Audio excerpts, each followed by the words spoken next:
বাঙালিরা যে বাঙালির সব থেকে বড় শত্রু সেটা ঋত্বিক চক্রবর্তী, মানে এনার পোস্টগুলো দেখে কালকে বুঝলাম।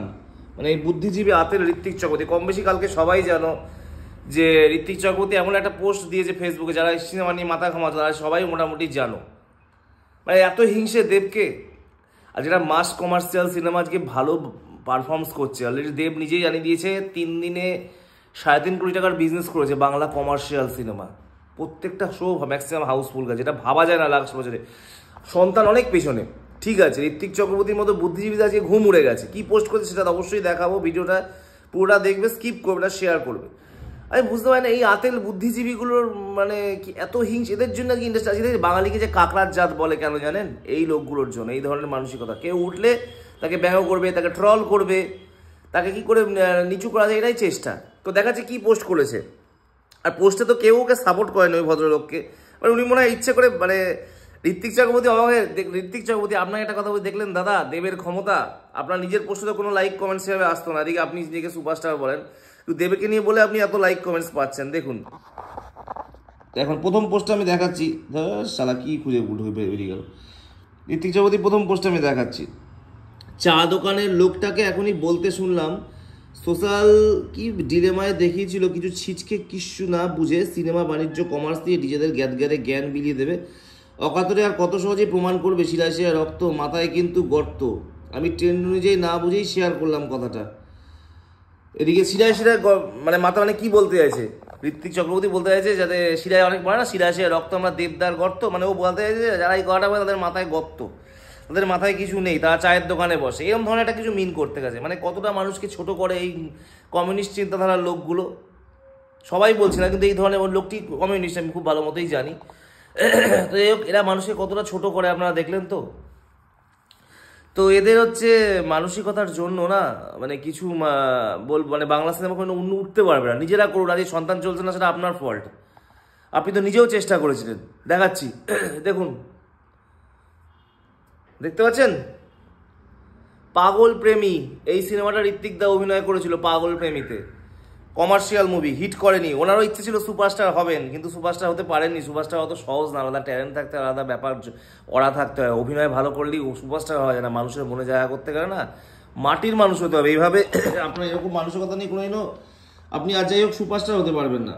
চলুন আমি দেখাচ্ছি ঋত্বিক চক্রবর্তী আরও কিছু লেখা। এখানে কমেন্টসগুলো বলছে, কেউ ওকে সাপোর্ট করেনি। দেখুন প্রত্যেকটা মানুষ উল্টো তাই বলে, একজন নিজে তাই বলে এটাকে এতবার এডিট করে লিখতে হবে? তা তুমি আছো একমাত্র, সেই কারণেই হলে যাব।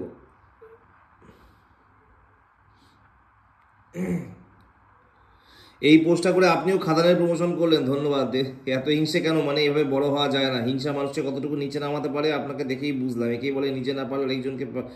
এই চা দোকানের লোকটাই কি আরজিকরের সময় টোটো চালাচ্ছিল? একদম ঠিক ঠুকে দিয়েছে। মানে আরজিকর কাণ্ডে কোথায় ছিলেন ঋত্বিক দা? হ্যাঁ, তখন তো চুপচাপ ছিলেন। আর এখন দেবের সিনেমা হিট করে সফলতা নিয়ে আপনার কষ্ট হচ্ছে নাকি? আরে দাদা, আপনার তো পাগল প্রেমী সুপার ফ্লপ হয়েছিল, আপনার ফার্স্ট সিনেমা। তারা কে চিনতো আপনাকে? আপনি তো সুপারস্টার হওয়ার চেষ্টা করেছিলেন।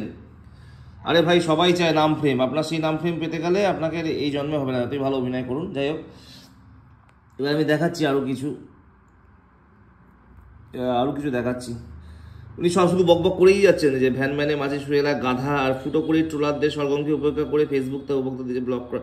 তা করুন না, ব্লক কেন করবেন? ব্লক করলে তো আপনার রিচ কমে যাবে। আপনার রিচ তো কমে যাবে ব্লক করলে স্যার।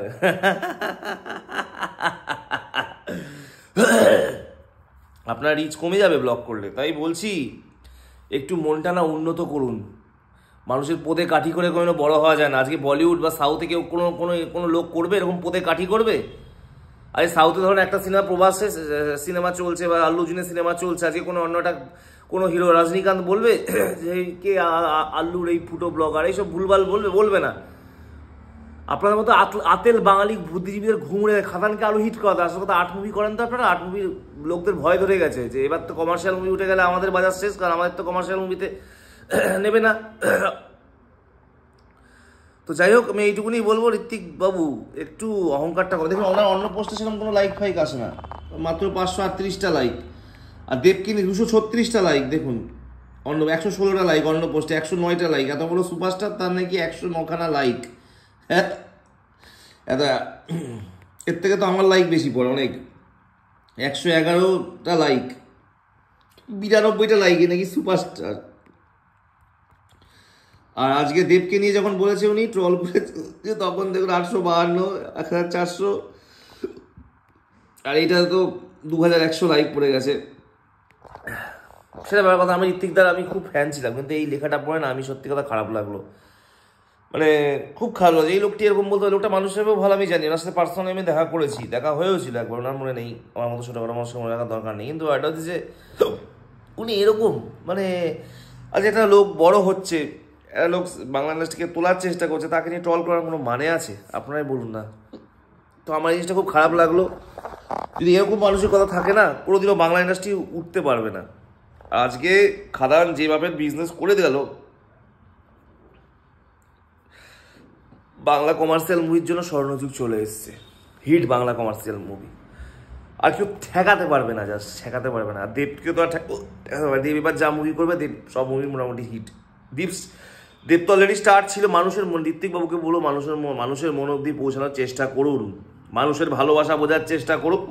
মানুষের ভালোবাসা বুঝতে গেলে আপনাদের বুদ্ধি জ্ঞান দিয়ে কিছু হয় না। আপনি অনেক শিক্ষিত, অনেক ভালো অভিনেতা, সব কিছু, তারপরে না মানুষের ভালোবাসা আপনি পাবেন না। কেন জানেন? মানুষের ভালোবাসা পেতে গেলে না আলাদা থাকতে হয়। সবসময় ট্যালেন্ট দিয়ে মানুষের ভালোবাসা, আপনারা মানুষের মনে জায়গা পাবে না। কটা বড় লোক, শিক্ষিত লোক আপনাকে বাহ করবে, কিন্তু এই লোকগুলো আপনাকে মাথায় তুলে নাচে কারা জানেন? গরিব কৃষক। ওই মানুষগুলোর ভালোবাসাকে পাওয়ার চেষ্টা করুন। আপনার মতো বুদ্ধিজীবীদের এইসব কথা আমি বলে বোঝাতে পারবো না, কারণ আপনারা অভিনয় করেন। বাস্তব লাইফে আপনারা একটা মানুষকে 10 টাকা কোনো দান করেছেন কিনা আমার সন্দেহ আছে। যাই হোক, ভালো থাকবেন।